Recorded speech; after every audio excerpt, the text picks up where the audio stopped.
Vous êtes-vous déjà arrêté pour penser que ce que vous appelez le plaisir peut être, en fait, vous éloigner de votre destin éternel? Si cette question vous a ému, c'est parce que ce message est urgent et a été adapté à votre cœur.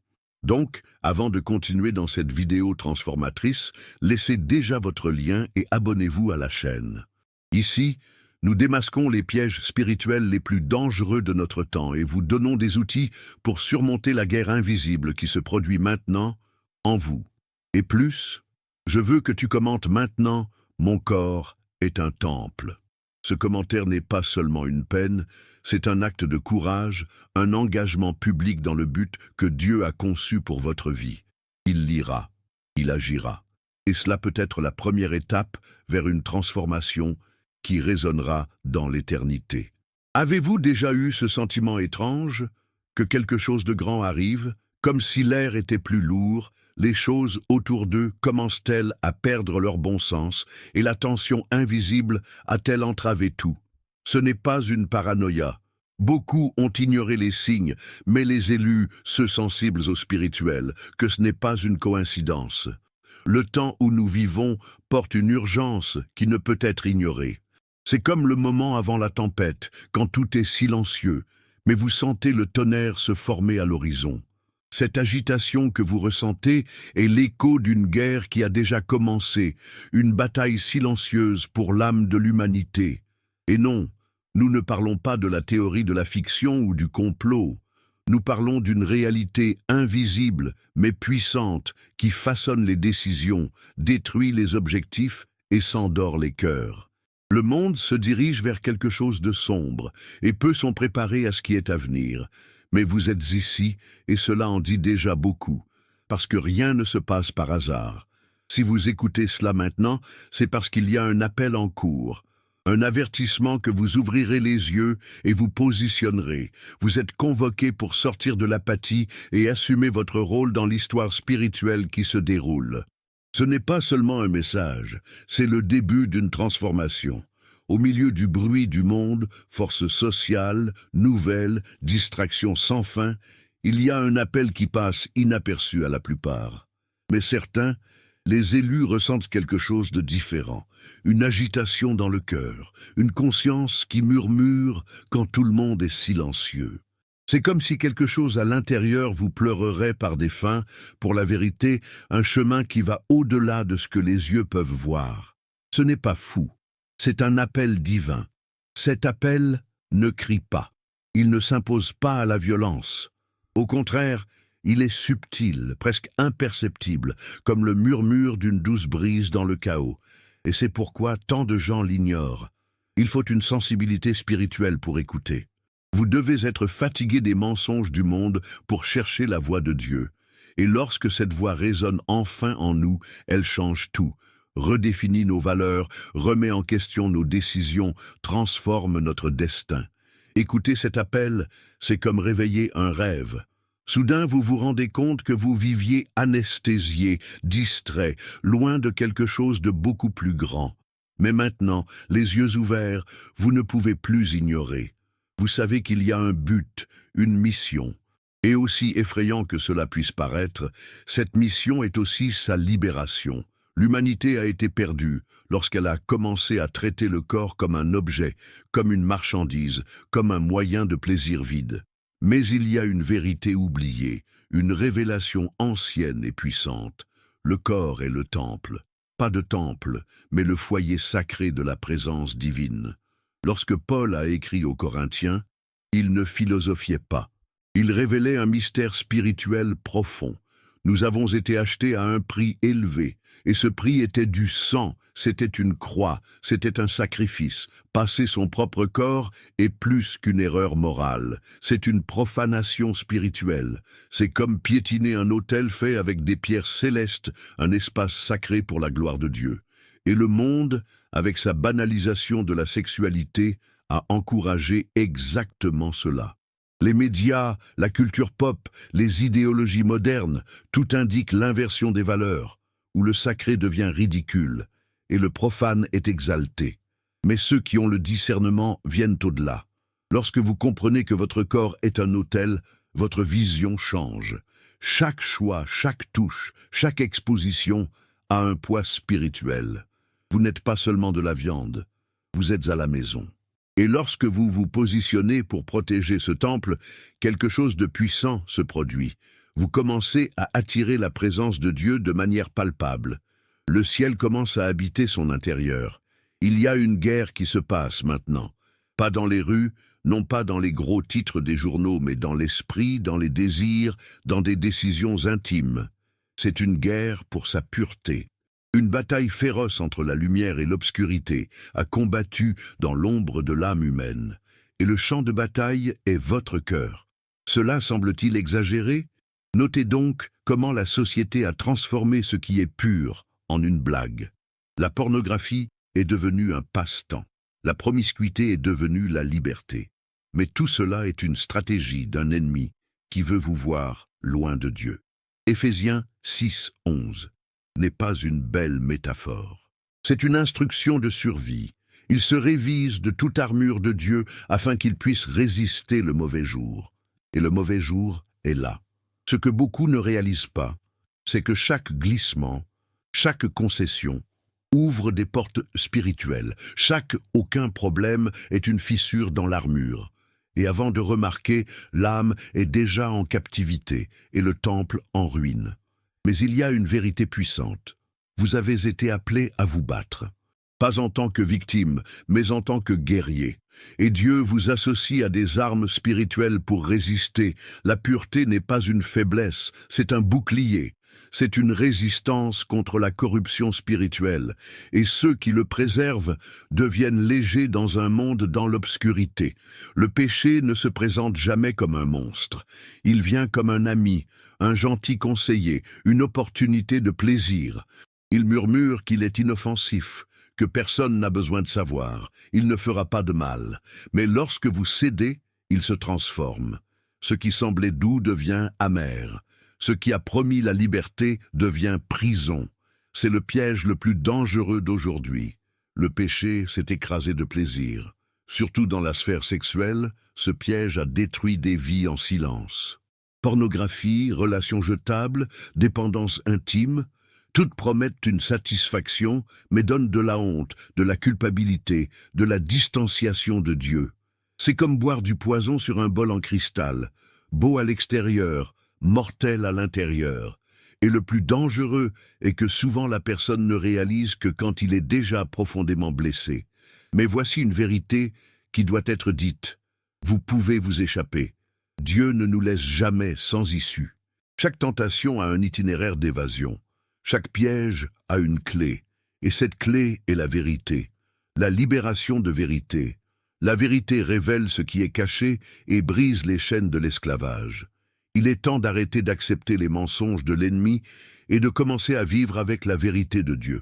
Le péché sexuel, contrairement à beaucoup de choses, ne se termine pas par l'acte. Il laisse des pistes invisibles, mais profondément réelles. Comme une fissure sur un pont, l'impact spirituel se propage silencieusement, érodant la structure de l'âme. Le lien avec Dieu commence à affaiblir, la clarté spirituelle disparaît et le discernement devient flou. C'est comme vivre dans une brume dense où vous marchez, mais vous ne savez pas où vous allez. Ce qui semblait agréable devient une prison silencieuse et spirituelle. Ses conséquences ne se limitent pas au présent. Il projette des ombres sur l'avenir, les relations, les objectifs et même les descentes. La Bible est claire quand elle stipule que les péchés des parents peuvent affecter les enfants. Exode 34:7. Les environnements familiaux marqués par l'immoralité ont tendance à générer de nouveaux cycles de douleur et de confusion. Et l'effrayant, beaucoup vivent les conséquences sans même comprendre l'origine du vide, l'instabilité émotionnelle, l'absence de paix. Ils récoltent des graines qui ne savaient pas qu'ils se sont plantées. Mais même face à une telle dévastation, il y a un fil d'espoir. Dieu est spécialisé dans la restauration. Il guérit non seulement l'âme blessée, mais reconstruit le pont cassé entre l'homme et le divin. Il est possible d'inverser les effets, de restaurer la pureté et de réécrire l'histoire. Mais cela nécessite du courage. Courage de regarder à l'intérieur, de reconnaître les dégâts et de crier pour la guérison. La bonne nouvelle? Dieu est prêt à répondre. Et quand il agit, même les conséquences les plus profondes deviennent un sol fertile pour un nouveau départ. Depuis le début de la création, Dieu a établi des pactes avec l'humanité. Ce sont plus que des promesses. Ce sont des alliances spirituelles qui soutiennent notre connexion avec le ciel. Briser ces pactes, c'est comme déchirer un contrat qui garantit notre protection, notre identité et notre destination. Et parmi les pactes les plus sacrés est celui de la pureté sexuelle. Lorsque nous choisissons le chemin de l'immoralité, nous ne faisons pas seulement des erreurs contre nous-mêmes, mais nous rompons un lien éternel avec le Créateur. C'est comme cracher dans un lien qui a été scellé avec l'amour divin et le but. Cette rupture entraîne non seulement des douleurs personnelles, mais des impacts collectifs. La Bible compare cette rupture à l'infidélité conjugale, à la trahison la plus douloureuse que l'on peut commettre. Malachie 2, 14-16, décrit le dégoût de Dieu face à l'infidélité, révélant que les liens spirituels brisés résonnent dans le monde physique. Les familles sont détruites, les mariages deviennent fragiles, les communautés s'effondrent. Ce qui devait être le reflet de la fidélité de Dieu devient un miroir de la rébellion humaine. Et le plus triste, beaucoup ne réalisent pas qu'ils vivent sous des malédictions spirituelles résultant de ces ruptures. Mais Dieu, dans sa miséricorde infinie, ne nous abandonne pas. Il nous rappelle, nous offre une restauration. Grace n'élimine pas les conséquences, mais offre une rédemption. C'est comme un père qui, même face à la trahison de son fils, étend ses bras et offre un nouveau pacte, un redémarrage. Et pour chaque pacte cassé, il y a une nouvelle alliance prête à être scellée, non coupable, mais avec un véritable repentir et une maison par sainteté. Le monde essaie de nous convaincre que nos choix intimes ne concernent que le plaisir, la liberté individuelle, l'expression personnelle. Mais la vérité spirituelle est beaucoup plus profonde. Chaque choix sexuel est aussi un choix spirituel. Il n'y a pas de neutralité dans ce domaine. Chaque acte se connecte à des réalités invisibles qui façonnent notre destin, nous rapprochent ou nous éloignent de Dieu. C'est l'un des domaines les plus vulnérables de l'âme, et c'est précisément parce que c'est l'un des champs préférés de l'ennemi. Il est faux de penser que céder au péché n'est qu'un moment de faiblesse. Chaque concession ouvre des portes spirituelles, des connexions invisibles qui tiennent, contaminent et déséquilibrent. C'est pourquoi tant de gens vivent piégés dans des cycles qui ne peuvent pas se casser. Ils se sentent déconnectés, vides, perdus, mais ils ne savent pas que la racine est dans ce choix fait, dans cette relation toxique maintenue par le besoin, dans cette habitude secrète soutenue par la solitude. Le péché est une cravate qui a l'air agréable, mais sert avec le temps pour étouffer. La bonne nouvelle est que, tout comme le péché est une décision spirituelle, la sainteté l'est aussi. Avec chaque choix pour la pureté, un nouveau lien avec Dieu est renforcé. À chaque renonciation, le temple est restauré, l'âme est purifiée, l'esprit est renouvelé. Dieu rend hommage à ceux qui choisissent de marcher avec lui, même lorsque le monde pointe le chemin opposé. Ce n'est pas facile, mais c'est puissant, et à la fin de ce voyage, la récompense n'est pas seulement la liberté, c'est l'intimité avec le Créateur de l'univers. Le péché sexuel ne se produit pas dans le vide. C'est comme une pierre jetée dans les eaux calmes. L'impact initial peut sembler petit, mais ces vagues se développent, atteignant des zones que vous n'imagineriez jamais. Un choix fait en secret peut affecter votre identité, votre estime de soi, et votre façon de se connecter au monde. Et le plus perfide, bon nombre de ces conséquences n'apparaissent pas immédiatement. Ils s'installent de manière calme, créant des fissures profondes dans l'âme qui, au fil du temps, deviennent abysses. Dans le domaine émotionnel, le péché sexuel laisse des marques invisibles mais réelles. Il génère la culpabilité, la honte et une déconnexion interne qui érode la joie de vivre. La personne commence à saboter, à s'isoler, à construire des murs autour de son propre cœur. Les relations deviennent superficielles, la confiance est brisée et l'auto-amour corrodé. Ce qui a commencé comme une erreur de passage devient une prison émotionnelle qui emprisonne et s'affaiblit. C'est comme si le cœur perdait la capacité de se sentir rassasié. Spirituellement, l'impact est encore plus dévastateur. La connexion avec Dieu devient mince. La prière ne semble pas passer du plafond. La lecture de la parole devient aride et la présence de Dieu semble distante. Cette déconnexion n'est pas une punition divine, mais une conséquence naturelle d'un esprit qui s'est éloigné de la source. Le temple intérieur, conçu pour être plein de gloire, a commencé à transporter des impuretés qui bloquent la lumière. L'âme s'effondre alors spirituelle, incapable de trouver la paix. Et comme si cela ne suffisait pas, ces conséquences peuvent déborder aux générations suivantes. Les familles marquées par des modèles de péché ont tendance à perpétuer ces courants, comme si des traumatismes spirituels étaient hérités. Les enfants grandissent sous des atmosphères chargées et les erreurs des parents se répètent comme des malédictions non brictes. Mais voici la vérité libératrice.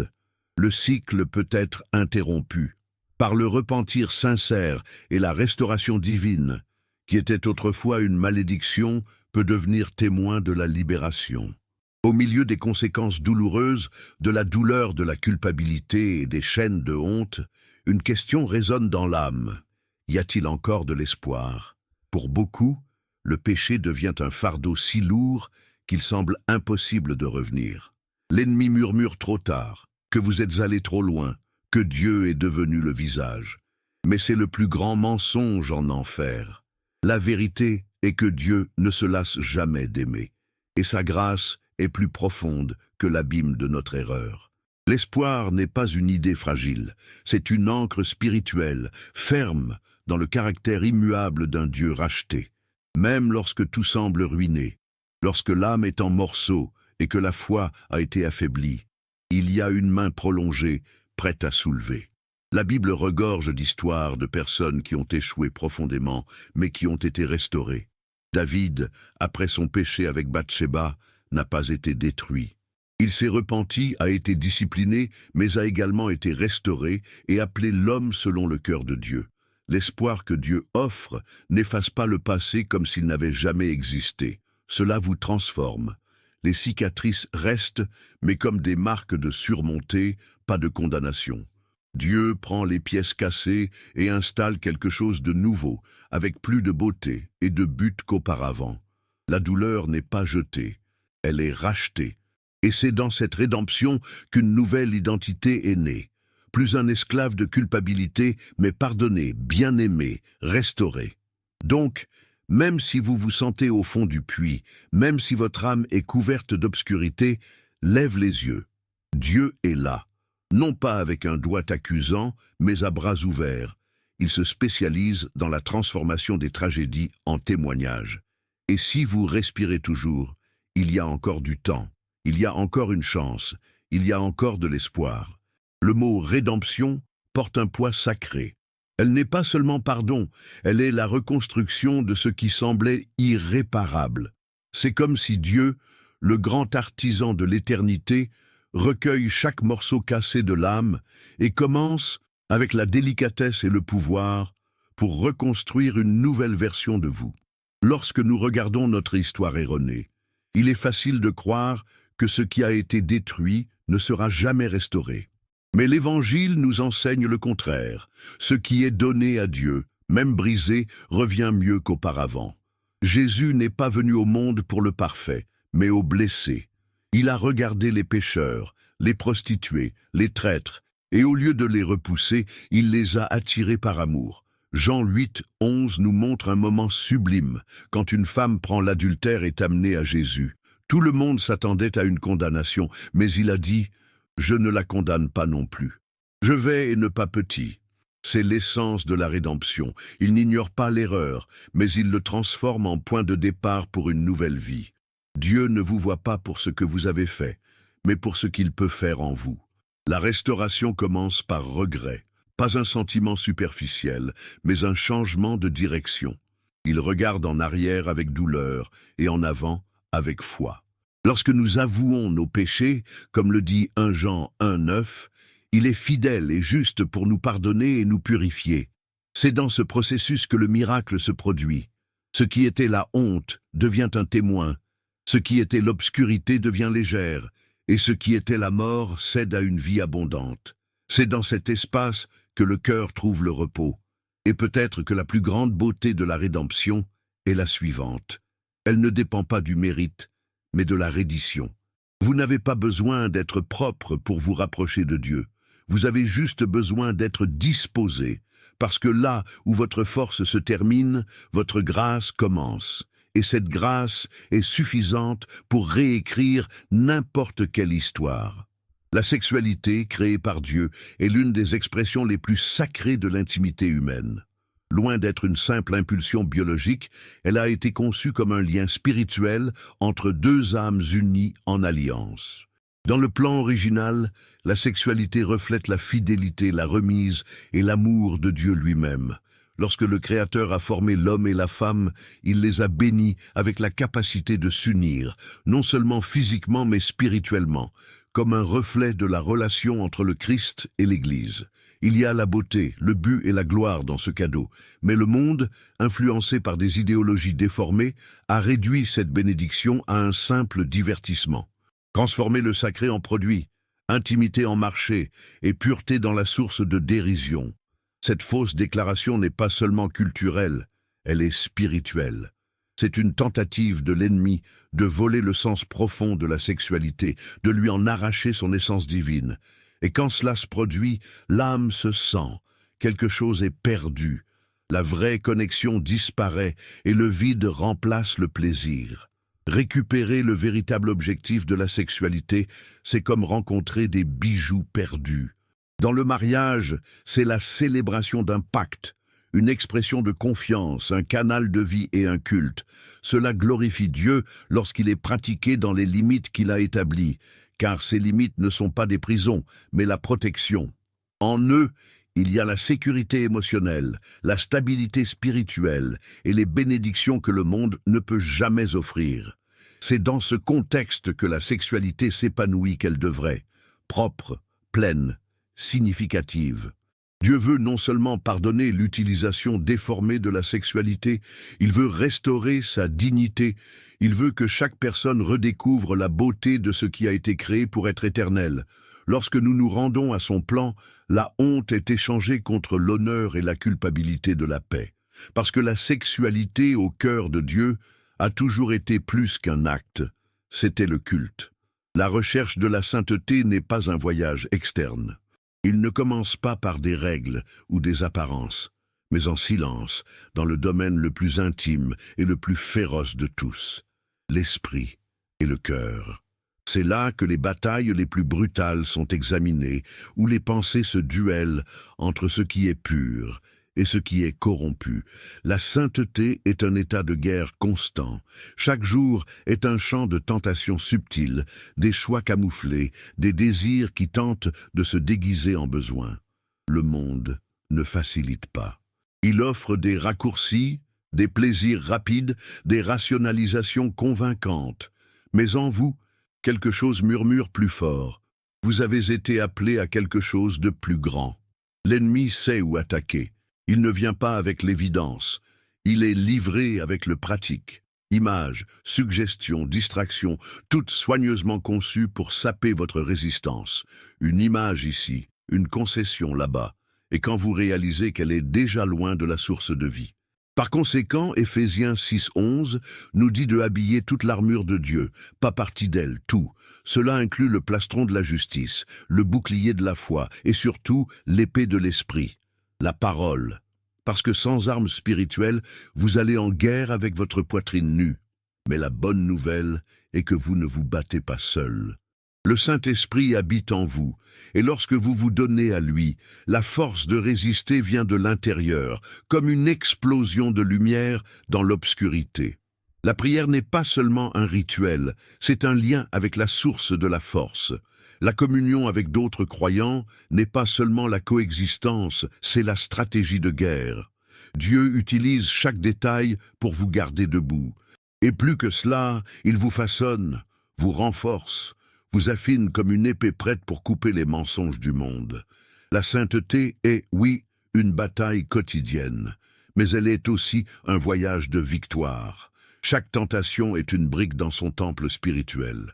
Chaque pensée capturée et alignée sur la vérité est une chaîne brisée. Et plus vous vous battez, plus vous devenez fort. La sainteté n'est pas la perfection, c'est l'engagement. Il tombe et se lève. Il résiste et continue.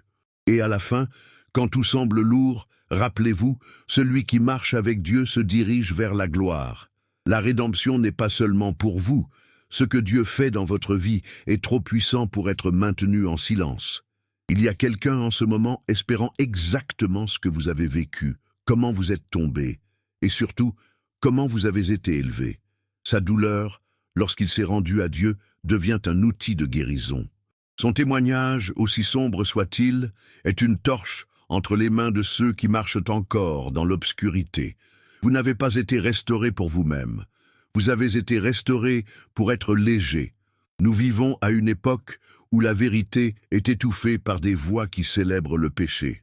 La pureté est moquée, le repentir est ridiculisé et le silence du restauré contribue à beaucoup à rester captif.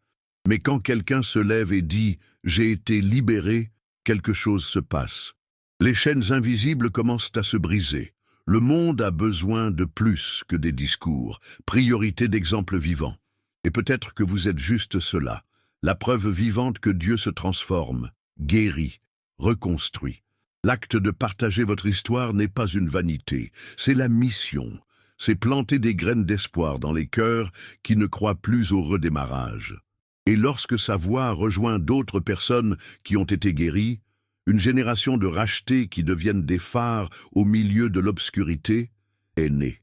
Ne sous-estimez pas la puissance de ce que Dieu a fait en vous. Il veut utiliser son histoire pour libérer les autres de la même prison qui vous emprisonne autrefois. Si la lumière, être la voix, être une réponse. Il arrive un moment où l'appel ne chuchote plus et se transforme en trompette. C'est le dernier avertissement avant la décision finale. Et ce moment peut être maintenant. Il n'y a plus de place pour vivre sur le mur, flirter avec le péché et chercher la présence de Dieu en même temps. L'heure de l'indécision est terminée. L'esprit appelle une réponse et le ciel attend son choix. La route est divisée et vous devez décider la vie ou la mort spirituelle, la vérité ou l'illusion, la sainteté ou l'esclavage. Ce n'est pas une exagération, c'est la réalité spirituelle. Chaque fois que nous ignorons l'appel de Dieu, notre cœur devient plus difficile. Ce qui nous a dérangés nous a commencé à paraître normaux. La présence de Dieu, qui était autrefois un plaisir, devient inconfortable. Et sans s'en rendre compte, nous devenons sourds à l'appel le plus précieux de l'univers, celui d'un Père qui aime et veut nous sauver. Ne vous attendez plus à une erreur, une chute de plus, une perte de plus à réagir. Le maintenant est tout ce que vous avez. Et le maintenant suffit pour tout changer. La décision que vous prenez aujourd'hui peut être le début d'un nouveau voyage, une vie d'intimité, de but et de paix. Peu importe où vous avez été, ce que vous avez fait ou depuis combien de temps il est parti. Dieu a les bras ouverts, mais il ne force personne à entrer. C'est vous qui décidez. Que ce message ne soit pas seulement dans votre oreille, puisse-t-elle brûler dans votre cœur et vous emmener à l'action, parce que cela peut être le dernier appel.